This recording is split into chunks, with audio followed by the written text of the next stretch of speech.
Nadie en la plaza de San Pedro lo sospechaba todavía. 60.000 personas escuchaban las palabras habituales del Ángelus Dominical bajo un cielo despejado, inmersas en la liturgia y la costumbre, cuando el curso de los acontecimientos se fracturó por completo. El Papa León XIV se detuvo abruptamente a la mitad de su alocución. Sus manos, hasta ese instante unidas en posición de oración, descendieron con una lentitud pesada. Miró hacia la multitud que llenaba la plaza y, sin previo aviso, sin consultar a los consejeros ni advertir al aparato que lo rodeaba, pronunció 8 palabras que impusieron un silencio inmediato. Mañana por la mañana voy a viajar a Lampedusa. No existía un comunicado preparado. La oficina de prensa de la Santa Sede no disponía de un borrador ni de una nota informativa. Sus miembros recibieron la noticia al mismo tiempo que los peregrinos y las cámaras de televisión internacionales. Detrás de la puerta del balcón del Palacio Apostólico, los 3 oficiales de protocolo intercambiaron miradas de perplejidad, mientras el jefe de seguridad papal tomaba su teléfono móvil antes de que el pontífice terminara de hablar. Pero León XIV permaneció inmóvil y sereno,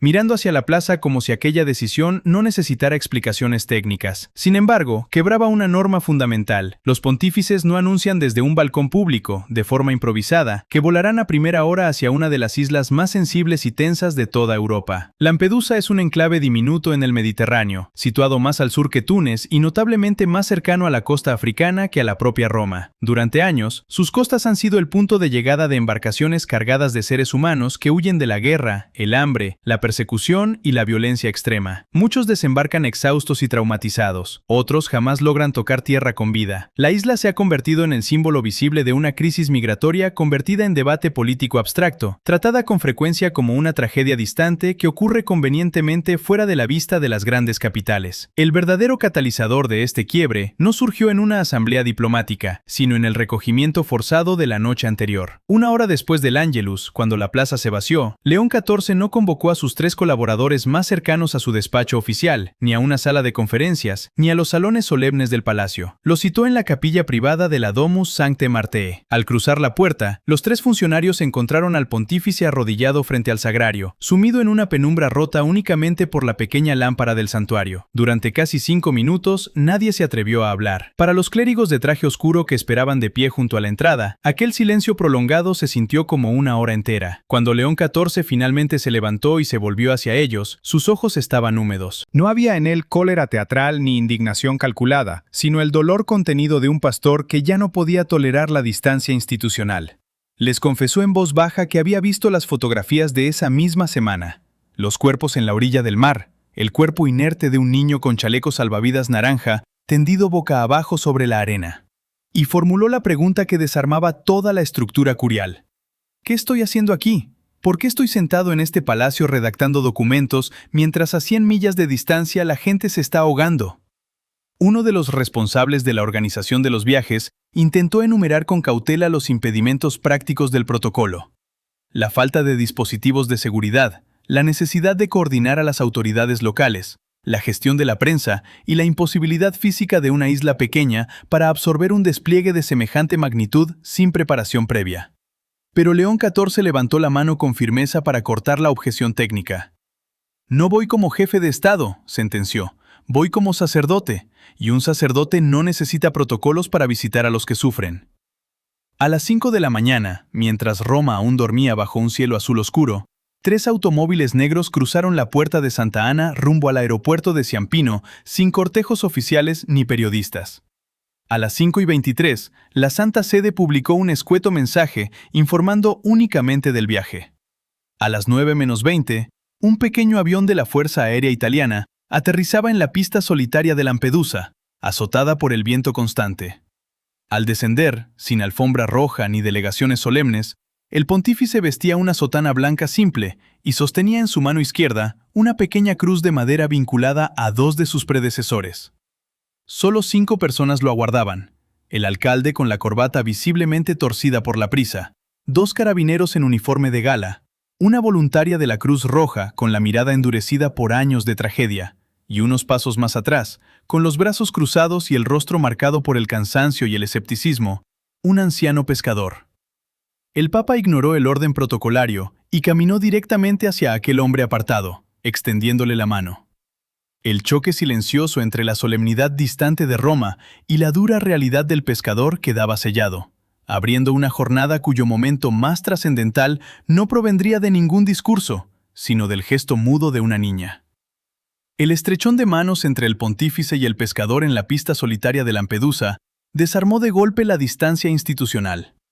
En ese gesto seco, desprovisto de reverencia y cargado de fatiga, quedó sellado el verdadero propósito del viaje. No había espacio para la diplomacia vaticana ni para las declaraciones calculadas. El contacto directo con la tragedia del Mediterráneo comenzaba a desmontar la fría abstracción de los despachos romanos. La primera parada de la comitiva fue el monumento de la Puerta de Europa, una estructura de 16 pies de terracota y hierro levantada sobre los acantilados de Cavallo Bianco, en el extremo occidental de la isla, orientada hacia Túnez. Aquel arco se erigió en memoria de quienes se adentraron en el mar y jamás alcanzaron la otra orilla. Frente al abismo, León XIV permaneció en absoluto silencio. El viento soplaba con tal violencia que su sotana blanca flameaba como una vela, obligando a uno de los clérigos acompañantes a sujetar la estola papal con ambas manos para evitar que saliera despedida hacia el agua. El pontífice no pronunció una sola palabra. Fijó la mirada en el horizonte, en dirección a África, donde miles de personas suben a embarcaciones precarias rogando por una costa que tal vez nunca verán. Depositó una corona de flores blancas en la base del monumento, se arrodilló sobre el terreno pedregoso y cerró los ojos mientras las olas rompían a 30 metros de profundidad.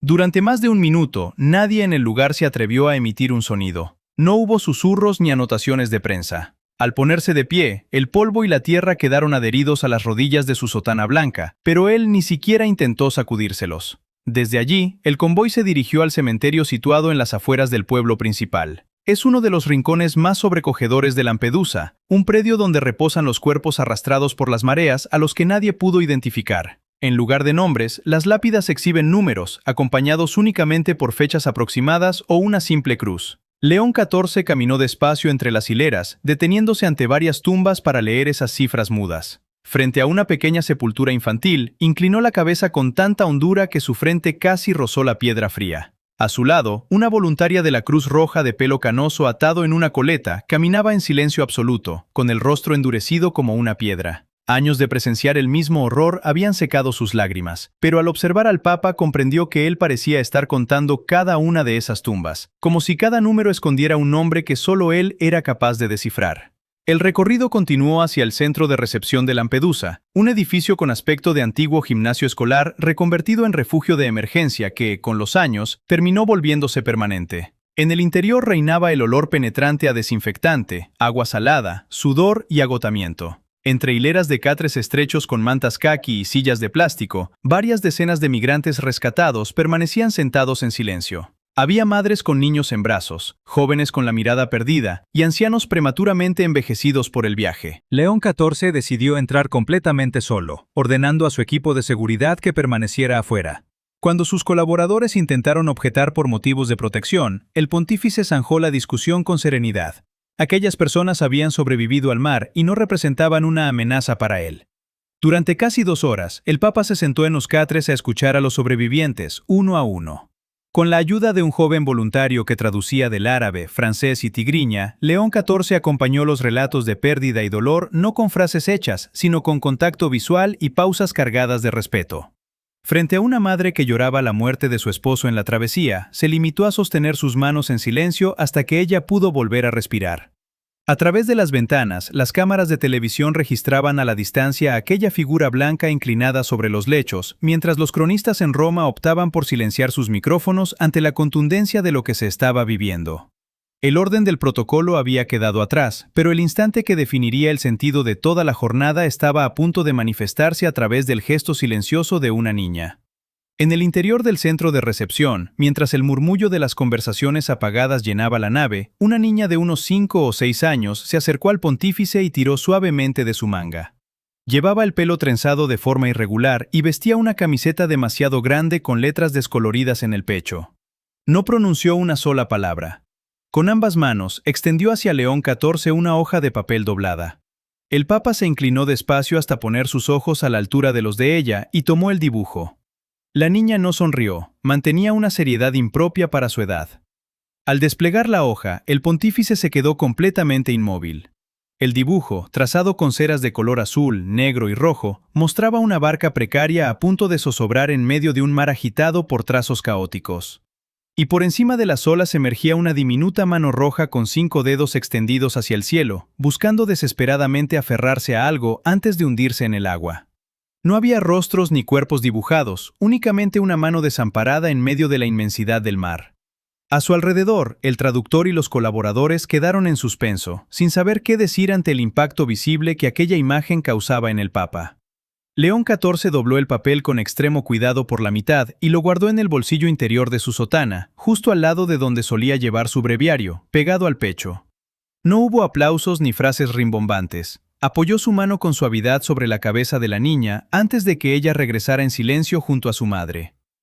La noticia de la presencia del Papa en la isla y sus gestos al margen de toda diplomacia ya estaban desatando una profunda conmoción en los centros de poder. En los estudios de televisión en Roma, los comentaristas políticos que durante meses habían criticado la postura papal sobre la migración quedaron descolocados ante las transmisiones que mostraban a la figura de blanco recorriendo catres y escuchando sin pronunciar discursos ideológicos. Las salas de redacción en toda Europa trataban de asimilar cómo un viaje organizado en secreto, desprovisto de comunicados oficiales y esquivando los filtros burocráticos del Vaticano, había colocado de golpe la tragedia de Lampedusa en el centro de la atención mundial. Las estructuras diplomáticas y los sectores reacios a encarar la realidad de las fronteras se encontraban de pronto desprovistos de argumentos abstractos frente a la contundencia de un hombre que se negaba a hablar de cuotas o presupuestos y prefería mirar a los ojos a los sobrevivientes.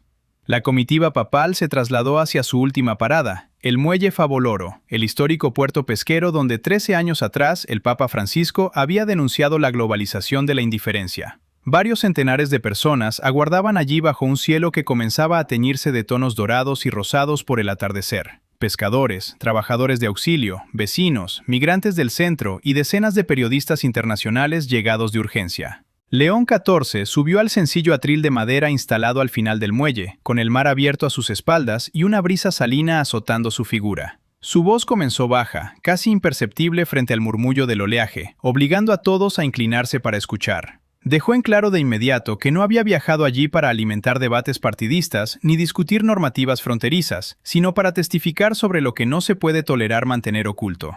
La tensión en el muelle era palpable. La multitud contenía la respiración ante un pontífice que, lejos de recurrir a la retórica institucional de costumbre, estaba a punto de romper definitivamente el guión de la corrección oficial. Frente al atril de madera instalado en el extremo del muelle Favoloro, con el mar abierto a sus espaldas y el cielo encendido por el sol poniente, León XIV rompió definitivamente con la retórica habitual de los discursos diplomáticos. Comenzó hablando con una voz suave, pausada y contenida, obligando a los presentes a guardar un silencio absoluto para escuchar sus palabras por encima del rumor constante del oleaje. Afirmó con claridad que no había viajado hasta el sur de Europa para debatir sobre cuotas, regulaciones fronterizas o balances presupuestarios, sino porque existían realidades que nadie podía permitirse ignorar y lugares a los que era imprescindible acudir en persona para comprender. El pontífice evocó la historia de ese mismo mar, el Mediterráneo, cuna de civilizaciones y testigo del tránsito de los apóstoles, que con el paso de los años se había convertido en un inmenso cementerio líquido. Rechazó el uso de estadísticas frías o informes oficiales, y prefirió hablar de las personas concretas con las que había compartido las horas previas. La madre que desconocía si su hijo seguía con vida, el hombre que cruzó el desierto a pie durante 3 meses, y el niño que ya no guardaba ningún recuerdo de su propio hogar. Su tono cobró fuerza al apelar a la compasión de Europa, recordando que el continente disponía de recursos, leyes e instituciones, pero que sobre todo poseía un corazón que no debía permanecer cerrado ante la tragedia ajena. Fue en ese instante cuando León XIV dio un paso hacia atrás, introdujo la mano en el bolsillo interior de su sotana y extrajo la hoja de papel doblada. La desdobló con lentitud y la sostuvo por las esquinas con ambas manos a la altura de su rostro para mostrarla a todos los presentes y a las cámaras del mundo entero. Explicó que una niña pequeña se la había entregado horas antes en el centro de recepción. Un dibujo rudimentario con trazos de cera azul, negra y roja que retrataba una barca hundiéndose en medio de olas violentas y una pequeña mano que emergía del agua buscando auxilio. Tras una pausa pesada en la que el viento azotaba el papel, el Papa pronunció 6 palabras cargadas de un esfuerzo visible por contener el llanto. Esa mano está buscando las nuestras. Un silencio sobrecogedor cayó sobre el muelle. En ese instante se escuchaba con nitidez el golpeteo del agua contra los pilotes de madera, el crujido de las cuerdas de las barcas amarradas a corta distancia y el vuelo de las gaviotas. El operador de cámara, con las manos temblorosas por la emoción, cerró el encuadre sobre el dibujo y lo proyectó a millones de hogares. De pronto la contención se quebró. En el muelle comenzaron a oírse sollozos sofocados. Los mismos pescadores que durante 2 décadas habían rescatado cadáveres del mar en silencio absoluto, inclinaron la cabeza y dejaron caer lágrimas por primera vez. Los voluntarios que creían haberse insensibilizado sintieron cómo el dolor contenido regresaba de golpe, y los migrantes sobrevivientes contemplaron la imagen en una quietud sobrecogedora. León XIV mantuvo en alto la hoja, permitiendo que la voz muda de los ahogados hablara a través de aquel trazo infantil. Luego, la guardó de nuevo en su pecho y pronunció sus últimas palabras. Francisco estuvo aquí hace 13 años advirtiendo contra la globalización de la indiferencia. Esa indiferencia no terminó, sino que aprendió a adoptar nuevas máscaras. El Papa concluyó pidiendo únicamente no apartar la mirada, despojando al sistema de sus excusas burocráticas y devolviendo a la tragedia humana su verdad irrefutable antes de abandonar el muelle en silencio. Tras el silencio sobrecogedor que envolvió el muelle Favoloro, el impacto del viaje papal se propagó con una rapidez imprevista por todo el tablero internacional. Las portadas digitales de los principales periódicos, desde Nueva York hasta Tokio, abrieron sus ediciones con la imagen de la sotana blanca recortada contra el atardecer, sosteniendo en alto el dibujo infantil de una barca hundiéndose y una mano tendida. Organizaciones humanitarias de todo el planeta respaldaron de inmediato el gesto, mientras dirigentes políticos que durante años habían eludido el debate migratorio comenzaron a modificar de forma perceptible su tono público. Incluso analistas y comentaristas que la víspera habían tachado a León XIV de ingenuo por romper el protocolo vaticano empezaron a emplear una palabra muy distinta para definir lo ocurrido: valentía. El dibujo de la niña cobró una vida propia insospechada. En diversos países, personas anónimas y colectivos artísticos recrearon aquella escena de 3 colores. Niños de distintas latitudes dibujaron sus propias versiones de botes frágiles, aguas turbulentas y manos emergiendo hacia la superficie. Lo que un informe gubernamental de cientos de páginas jamás lograba transmitir, conmovía ahora a millones a través de la simpleza de unas ceras de colores. La profunda sensibilidad que León XIV mostró ante aquel trazo infantil encontraba su raíz en su propia biografía. En su juventud en Chicago, junto a su madre Mildred, quien le enseñó que una fe carente de obras deviene en vacío. Y en sus años como misionero agustino en Chulucanas, en el norte pobre de Perú, compartiendo la vida con mineros, migrantes y familias marginadas que acudían a las parroquias pidiendo no quedar reducidas a la invisibilidad. Sin embargo, la transformación más íntima de aquella jornada no se midió en titulares, sino en el muelle de Lampedusa, cuando la multitud comenzaba a dispersarse. El anciano pescador del aeropuerto, el hombre que horas antes observaba al pontífice con los brazos cruzados y un escepticismo endurecido, se acercó a León XIV a solas, sin intermediarios. Con voz áspera y acento siciliano, le confesó que llevaba 20 años sacando cadáveres del mar, sin que nadie le hubiera preguntado jamás cómo se sentía al respecto. El Papa apoyó una mano sobre su hombro, lo miró fijamente y le formuló con suavidad esa misma pregunta. El pescador miró hacia el agua que conocía mejor que su propio hogar, asintió lentamente en silencio, como quien descarga un peso llevado durante 2 décadas, y estrechó con fuerza la mano del pontífice. El cierre de la jornada tuvo lugar lejos de los reflectores. En el vuelo nocturno de regreso a Roma, mientras una fina línea anaranjada se desvanecía sobre el horizonte del Mediterráneo, la comitiva papal conversaba en voz baja en la parte delantera de la cabina, revisando en sus teléfonos la cobertura mediática. León XIV permanecía sentado más atrás, completamente solo. A su lado, en el asiento vacío, descansaba únicamente la hoja doblada del dibujo. El pontífice no leía informes, no redactaba comunicados ni rezaba en voz alta. Se limitaba a contemplar a través de la ventanilla el mar en calma que se extendía a miles de pies de altura. Desde lo alto, las aguas parecían serenas e inofensivas, ocultando la memoria del sufrimiento y las vidas perdidas. Junto a él, sobre el papel trazado con líneas imperfectas, aquella pequeña mano roja seguía extendida sobre el agua, convertida en un testimonio mudo y persistente que el sistema ya no podía borrar ni olvidar.